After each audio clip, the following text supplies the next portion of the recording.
So, and I do have notes here. I actually have my phone here, and I'm going to be like reading. So please just bear with me and let me know if you're enjoying the true crime series. We are taking this all the way into 2025. Get at least one true crime video a month. My goal is to do four every single month, but like one a month, pretty good.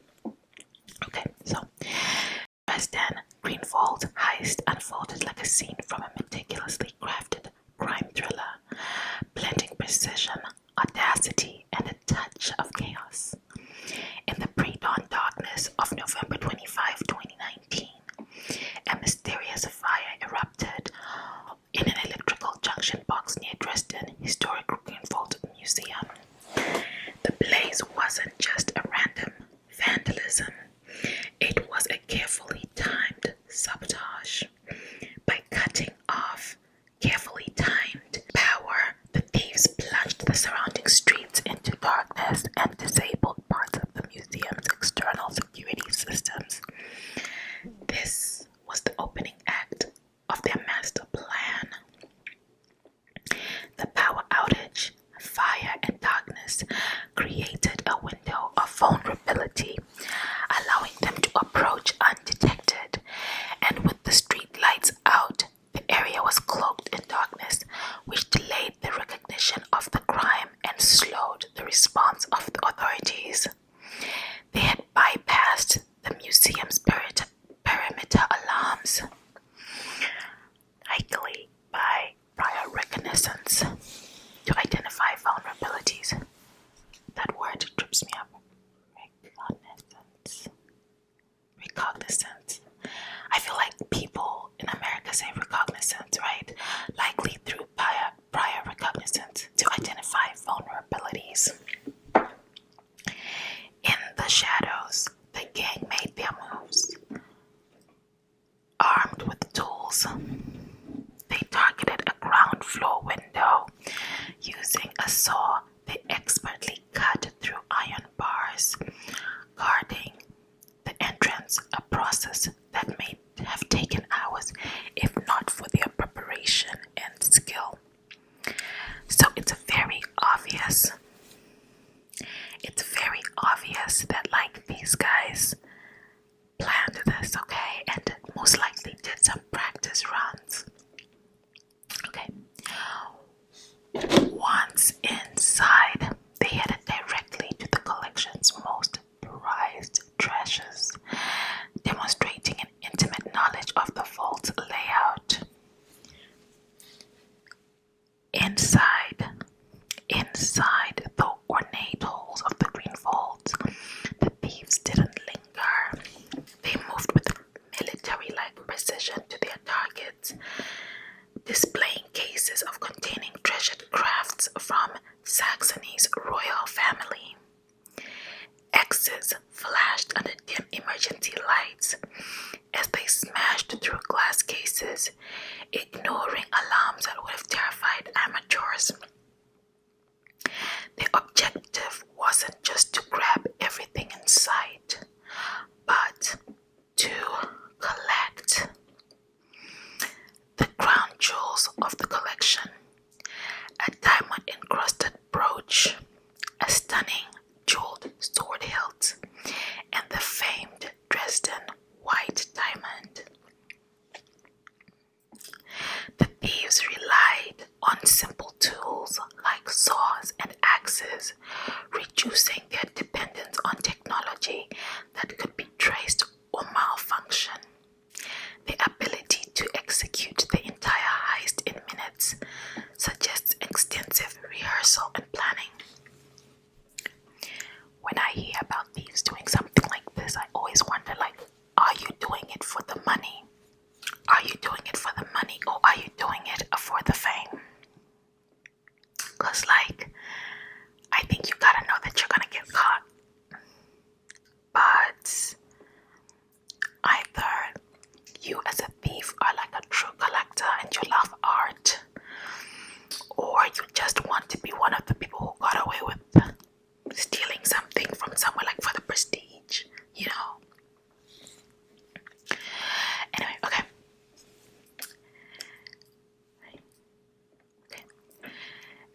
smash and grab. Nearby, a fire had been set in an electrical junction box shortly before the robbery, disabling streetlights and security systems. So this is why the security systems didn't go off. The timing was flawless, allowing the thieves to do work undetected and slipping away before authorities could respond. The police found traces of thieves' entry, cut bars, shattered glass, and a few discarded tools. The gang had stolen 21 specific items, including the white diamond and the sword and the brooches. Many other items were left untouched, pointing to careful pre-heist research. The heist made headlines worldwide, not only for the sheer audacity but for the value of the stolen goods, $1 billion.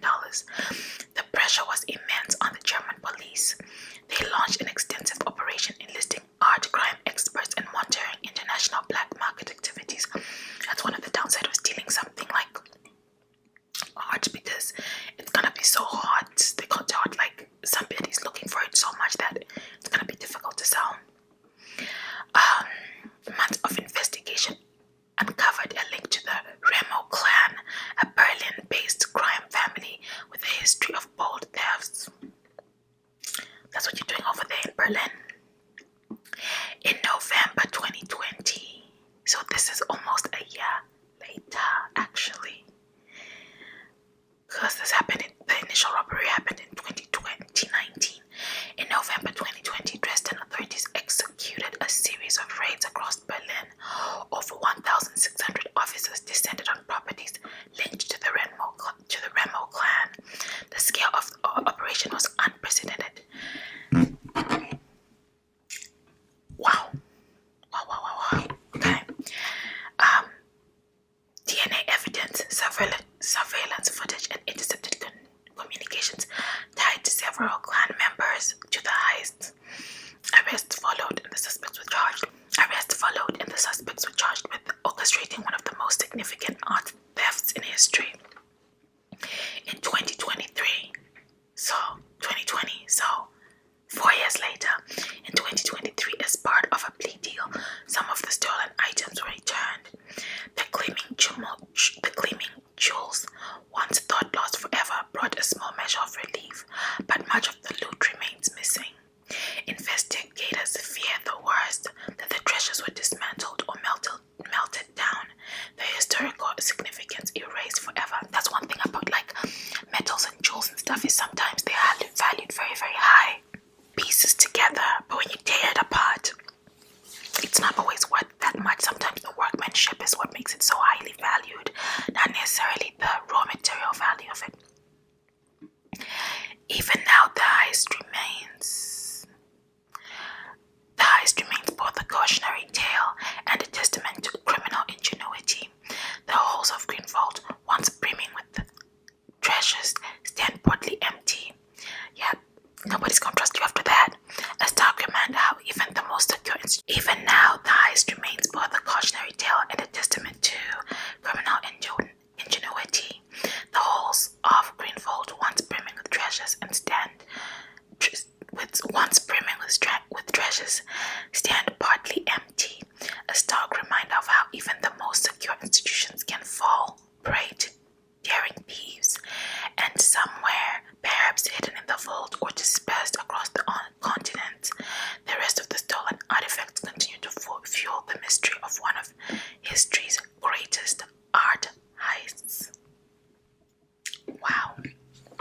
And this is, I think what's interesting to me is this is relatively recent, and I think it just also goes to show that, like, interestingly enough, like, when you use technology as your main security system, like, you gotta be careful, because honestly, if there's a power outage, what's your backup? If there's an electrical fault like this one, what's your backup? Because these guys, they didn't use technology to mess things up. They used physical things. They cut the bars.